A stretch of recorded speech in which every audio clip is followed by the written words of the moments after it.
എന്താണ് അടിസ്ഥാനപരമായ പ്രശ്നം? സർവകലാശാലകളിലെ ഭരണത്തിലുള്ള നിയന്ത്രണം CPM-ന് നഷ്ടമാവുന്നു എന്നുള്ളതാണ്.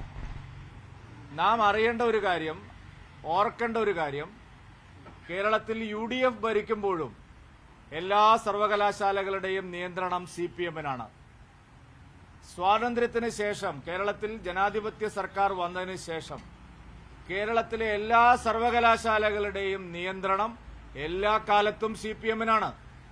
ജനാധിപത്യ വിരുദ്ധമായി സർവകലാശാലകളുടെ സ്വയംഭരണത്തെ തകർത്തുകൊണ്ട് അവർ അധികാരം പിടിച്ചെടുക്കുകയായിരുന്നു. കേരളത്തിൽ ഇത്രയും കാലം വന്ന ഗവർണർമാരിൽ ഗവർണറുടെ നോമിനിയായി അയക്കുന്നത് ചീഫ് സെക്രട്ടറിമാരെയാണ്. സെനറ്റിലേക്കും സിൻഡിക്കേറ്റിലേക്കും അതുപോലെ UGC മറ്റ് വൈസ് ചാൻസലർ നിയമനത്തിലേക്കും ഒക്കെ നിങ്ങൾക്ക് പരിശോധിക്കാം. ശ്രീ ആരിഫ് മുഹമ്മദ് ഖാൻ കേരളത്തിൽ കാലുകുത്തുന്നത് വരെ ഇവിടെ വന്ന എല്ലാ ഗവർണർമാരും ഗവർണറുടെ പ്രതിനിധിയായി സർവകലാശാലകളിലേക്ക് അയക്കുന്നത് ചീഫ് സെക്രട്ടറിമാരെയാണ്. അതായത് സംസ്ഥാനത്ത് CPM-ന്റെ ഭരണമുള്ളപ്പോഴും അല്ലാത്തപ്പോഴും മാർക്സിസ്റ്റ് പാർട്ടിക്ക് സർവകലാശാലകൾ മുഴുവൻ കൈപ്പിടിയിൽ ഒതുക്കാനുള്ള അവസരം ഉണ്ടായിരുന്നു. എന്തായിരുന്നു അതിന്റെ ദുരന്ത ഫലം? ഇന്ന് ചില മാധ്യമങ്ങളടക്കം ഗവർണറെ, മാധ്യമപ്രവർത്തകർ വളരെ മോശമായ വാക്കുകളിൽ ഗവർണറെ വിമർശിക്കുന്നത് കണ്ടു. ഇതേ മാധ്യമങ്ങൾ തന്നെയല്ലേ ഈ വൈസ് ചാൻസലർമാരെ നിയമിക്കുമ്പോൾ യോഗ്യതയില്ലാത്ത ആളുകളെ നിയമിച്ചതിന്റെ പേരിൽ വാർത്തകൾ കൊടുത്തത്? പ്രൊഫസർമാരെയും അസിസ്റ്റന്റ് പ്രൊഫസർമാരെയും അധ്യാപകരെയും രജിസ്ട്രാർമാരെയും VC-മാരെയും ഒക്കെ നിയമിക്കുന്നതിൽ പാർട്ടി ഓഫീസിൽ നിന്നുള്ള നിയന്ത്രണം, അവിടുത്തെ കത്തുമായിട്ട് വന്ന് അവരെയൊക്കെ നിയമിക്കുന്നതിനെതിരായിട്ട് നമ്മൾ വാർത്ത കൊടുത്തത്? രാഷ്ട്രീയ നേതാക്കളുടെ ബന്ധുക്കളെ അനധികൃതമായി സർവകലാശാലകളിൽ തിരികെ കയറ്റുന്നത് നാം കണ്ടതല്ലേ? നമ്മളെല്ലാവരും വാർത്തയാക്കിയതല്ലേ? അതെല്ലാം അവസാനിക്കാൻ പോകുന്നു. AKG സെന്ററിൽ നിന്നുള്ള ഭരണം കേരളത്തിലെ സർവകലാശാലകളിൽ അവസാനിക്കാൻ പോകുന്നു എന്നുള്ളതാണ് ഈ വേവലാതിയുടെ അടിസ്ഥാനം. അല്ലാതെ എന്താണ് ഗവർണർ ചെയ്തത്? കേരളത്തിലെ സർവകലാശാലകളുടെ സ്വയംഭരണാവകാശം തിരിച്ചുപിടിക്കാൻ പോകുന്നു. ചരിത്രത്തിലാദ്യമായി ഒരു ഗവർണർ, കേരളത്തിൽ ആദ്യമായിട്ട്. ഇന്നേ വരെ ഒരു ഭരണഘടനാ തലവനും ശ്രമിക്കാത്ത ഒരു കാര്യം ശ്രീ ആരിഫ് മുഹമ്മദ് ഖാൻ ധീരമായി അതിനുവേണ്ടി ശ്രമിക്കുന്നു. എല്ലാവരും അതിനെ പിന്തുണയ്ക്കുകയാണ് വേണ്ടത്. കേരളത്തിലെ പൊതുസമൂഹത്തും അതിന് അനുകൂലമാണ്. സർവകലാശാലകളുടെ സ്വയംഭരണം പുനഃസ്ഥാപിക്കണമെന്നുള്ള ആവശ്യം തെറ്റായിട്ടുള്ളതാണോ? ഗവർണറെ സർവകലാശാലകളിൽ നിന്ന് ആട്ടി ഓടിക്കാൻ സർക്കാർ ശ്രമിച്ചപ്പോൾ സുപ്രീം കോടതിയിൽ പോയി ഗവർണറെ മൂക്കിൽ കയറ്റിക്കളയാമെന്ന് വിചാരിച്ച് കോടിക്കണക്കിന് രൂപ ചെലവഴിക്കുമ്പോൾ എവിടെയായിരുന്നു മുഖ്യമന്ത്രി? ബഹുമാനപ്പെട്ട സുപ്രീം കോടതി വളരെ വ്യക്തമായി സർവകലാശാലകളുടെ അധികാരം ഗവർണർക്ക് തന്നെയാണ്, ചാൻസലർക്ക് തന്നെയാണ്, സർക്കാരിനല്ല എന്ന് വളരെ വ്യക്തമായിട്ടും പറഞ്ഞിരിക്കുകയാണ്. പിന്നെ എന്തിനാണ് ഈ വെപ്രാളം? അപ്പൊ ഇവിടെ വേവലാതി ഉണ്ടാവുന്നത് സർക്കാരിനാണ്, CPM-നാണ്. നിങ്ങൾക്ക് പരിശോധിക്കാം, UDF ഭരിക്കുന്ന കാലത്ത് പോലും കേരളത്തിലെ ഉന്നത വിദ്യാഭ്യാസ രംഗത്ത് മുഴുവൻ നിയന്ത്രണവും CPM-നായിരുന്നു, അവരുടെ പാർട്ടിയുടെ നേതാക്കന്മാർക്കായിരുന്നു.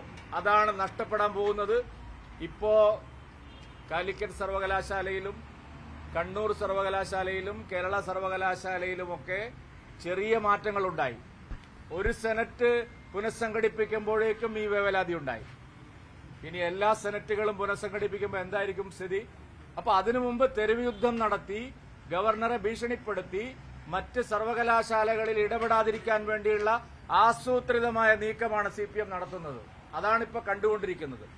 വിദ്യാർത്ഥികളെ തെരുവിലിറക്കി ഒരു വലിയ സമരം നടത്തി ഗവർണർ മറ്റ് സർവകലാശാലകളിൽ ഇടപെടുന്നത് ഇല്ലാതാക്കാൻ വേണ്ടിയുള്ള ശ്രമമാണിത്.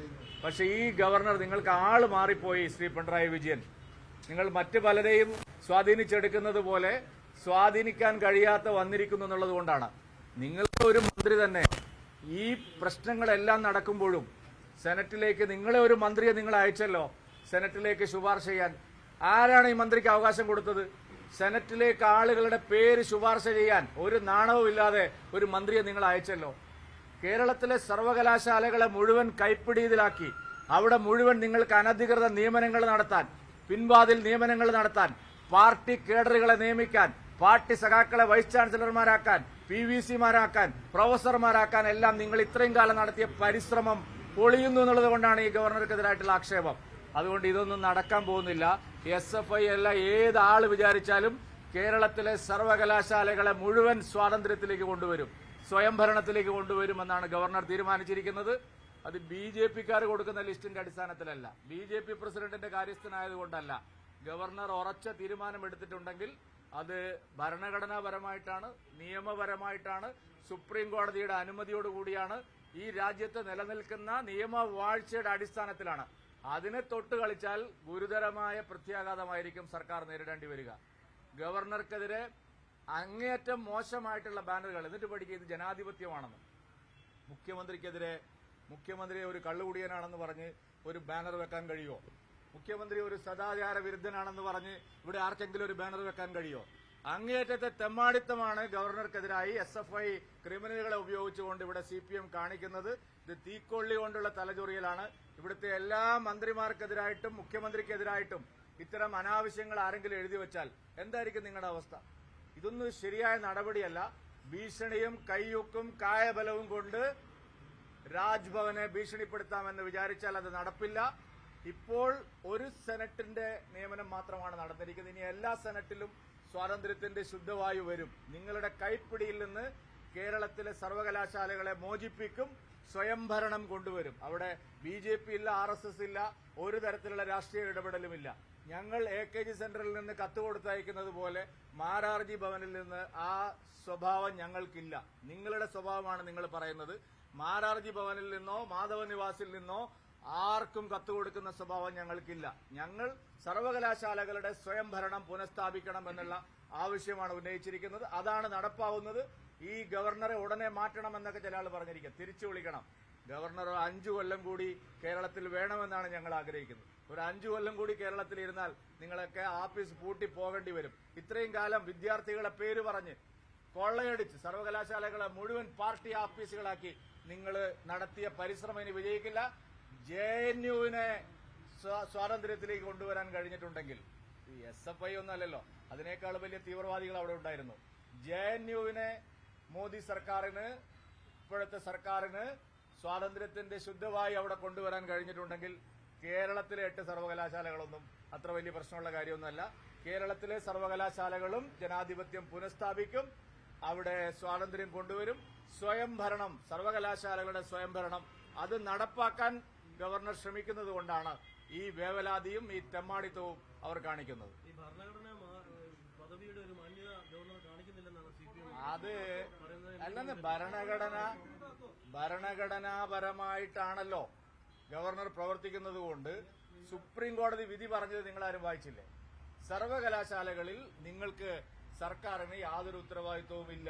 സർവകലാശാലകളുടെ നിയന്ത്രണം ചാൻസലറിൽ നിക്ഷിപ്തമാണ്. ആ ചാൻസലറെ ഒരു സർവകലാശാലയിലും കാലുകുത്തിക്കില്ല എന്ന് മുഖ്യമന്ത്രിയുടെ പാർട്ടി പറയുകയാണ്. അപ്പൊ നിങ്ങൾക്ക് ഭരണഘടനയില്ലേ? ചാൻസലർക്ക് അധികാരമുള്ള സ്ഥലത്ത്, ചാൻസലർക്ക് പൂർണ്ണമായിട്ടുള്ള സ്വാതന്ത്ര്യമുള്ള സ്ഥലത്ത് അദ്ദേഹത്തിനെ കാലുകുത്തിക്കില്ല എന്ന് പറയുന്ന അവിവേകം കാണിക്കുന്നവരാണോ? അതല്ല ഞാൻ ഈ വെല്ലുവിളികളെ നേരിടുമെന്ന് പറയുന്നതാണോ ഭരണഘടനാ പദവിയുടെ അന്തസ്സ്? മുഖ്യമന്ത്രി ഏറ്റവും പ്രധാനപ്പെട്ട ഒരു പദവിയിലാണ് ഇരിക്കുന്നത്. എന്താണ് അദ്ദേഹം ചെയ്യേണ്ടത്?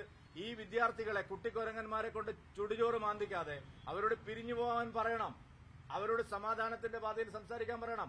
ഈ തെമ്മാടിത്തങ്ങൾ വരച്ചു വെക്കുന്നതല്ല ആവിഷ്കാര സ്വാതന്ത്ര്യം. അത് നിങ്ങൾ മനസ്സിലാക്കണം.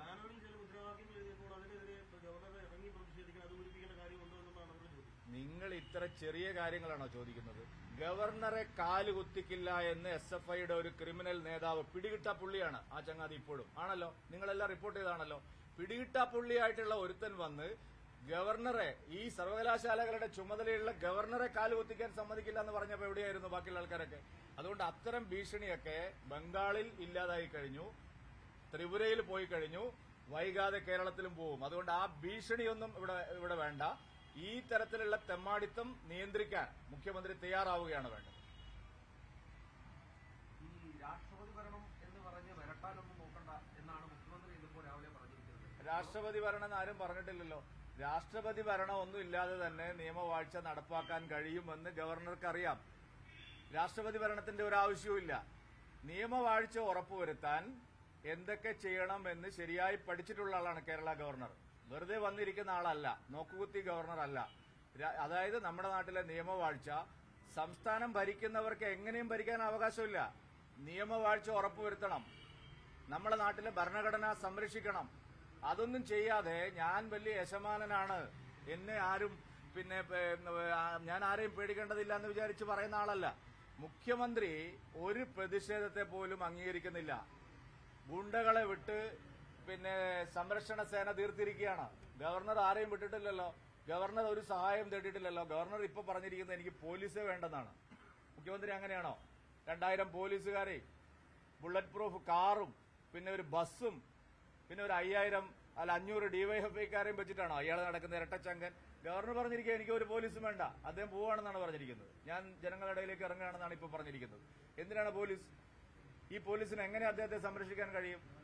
അതുകൊണ്ട് ആ തരത്തിലുള്ള ഭീഷണി ഇങ്ങോട്ടും വേണ്ട എന്നാണ് പിണറായി വിജയനോട് ഞങ്ങൾക്ക് പറയാനുള്ളത്.